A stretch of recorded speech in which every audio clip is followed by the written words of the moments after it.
People believe the wolves vanished from this land long ago, leaving behind nothing but old place names, half-forgotten warnings, and stories no one takes seriously anymore.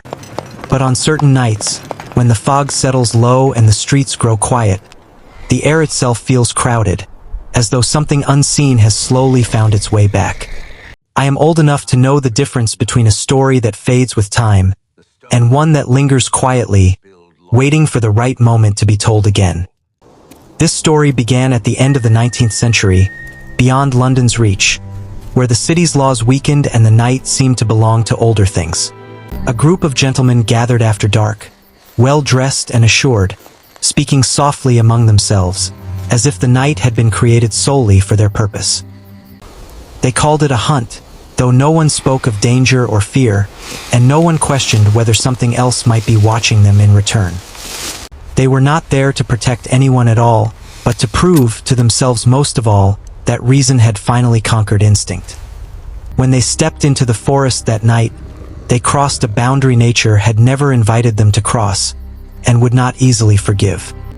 The wolf did not bare its teeth or charge toward them, but turned and ran, as though it understood something they did not. It ran, and in that quiet moment, something far worse than a simple hunt began to take shape in the dark. Years passed, and the village learned how to live without the men who vanished that night, speaking of them less each year, as though forgetting was the only way to keep the past from breathing again. It started with something small enough to ignore. Marks on wood, deeper than a knife, too wide for a hand, noticed briefly, then quietly dismissed as an unfortunate accident. Soon after, animals began disappearing from locked pens, leaving no blood, no struggle, only the unsettling sense that they had been taken carefully, rather than attacked. The tracks appeared on stone streets where no animal should walk, shaped like paws, yet spaced with the measured stride of someone who knew exactly where they were going. What unsettled them most was the timing. These signs always returned when the moon rose exactly as it had on the night the hunters disappeared. People stopped discussing the signs openly, sensing that naming them too clearly might draw attention from something that preferred to remain unspoken. The older villagers noticed something else. The shape, the height, the posture matched men they once knew far too well. Someone finally voiced the thought no one wanted, that the creature roaming the village might not be a beast at all, but the hunters themselves changed. No one ever saw it clearly, only a tall, wrong shape moving with a familiarity that made remembering feel dangerous. What truly haunted the village was not the thought of a monster, but the growing certainty that monsters are sometimes what people become. The nights returned in a pattern. Same moonlight, same chill in the air, same hush on the street. That's how it began again. Not with a scream, but with the village feeling watched, as if memory had learned to walk. I saw it first because I knew them. When others saw only a shadow, I saw posture. How it held its shoulders, how it waited under the lamp, like a man pausing before stepping into a familiar room. It didn't prowl and it didn't hunt. It simply stood outside the old tavern, exactly where one of the missing hunters used to lean and laugh, like a habit returning without permission, like a body remembering what the mind can't. A real animal keeps to the dark. This one chose the gaslight, as if the glow made it feel human again. It waited where faces can be seen, where names could almost be spoken, then froze like it remembered it no longer belonged. Then it moved, slowly, carefully. The walk was wrong. One step dragged a rhythm I knew. A hunter had limped like that years ago. Seeing it again felt like being named. Its right hand barely moved, held close as if the joints had forgotten how to soften. That hand, on that man, was once injured by a misfire. I remembered the bandages, the jokes, the stubborn pride. Now the same stiffness lived in something else. It didn't tear at doors or chase anyone. It stood before the church like a man waiting to be forgiven, staring at the place where hymns once made him feel clean. And for a heartbeat, I thought it might remember how to pray.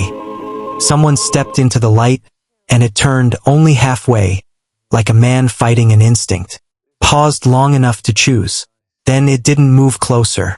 That hesitation was the most terrifying thing I'd seen, because it meant something human was still inside. I did not see it that night. I heard it. 3 slow knocks on the back door of the old shed. Measured, deliberate. Not a warning, not a threat, a habit. The same signal we used so the dogs wouldn't bark.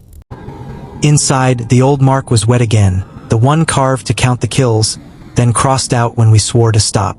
No one else knew it was there. No one else knew what it meant. That was when I understood. It wasn't visiting. It was continuing. The glove was not dropped. It was placed carefully, patiently, like a man setting something down before stepping inside. I knew the stitching. I had watched him mend it himself, complaining the needle hurt more than the cut ever did. There were marks where a hand used to rest. Not clawed, not violent, just familiar. The body still remembered where it belonged, even if the world no longer agreed. The coin appeared where he always left it, upright, never flat. He said it helped him remember who still owed whom. That coin had no value. That memory did. That was the last round he never paid for. Not because he forgot, but because the night ended too early. The debt had waited longer than any of us. The badge was returned where it had once been removed. Not hidden, not broken, just placed back. Like a man setting down a weapon he no longer trusted himself to carry. He used to signal the others with that whistle. Once meant charge, once meant kill. Now it lay silent, returned without a sound, as if the order itself had been taken back. Only when I saw them together did I understand. He wasn't haunting us. He was returning himself, piece by piece, until there was nothing left of the man except the debt. Where did you find this? The village did what villages always do. They saw the objects and imagined a challenge. Provocation. Proof that something out there wanted to be hunted again. I recognized the rhythm immediately. The same movements. The same resolve. We weren't responding to a threat. We were preparing to repeat ourselves. In the end, the most terrifying truth wasn't what had returned. It was what we were about to do again, convinced this time that we were right.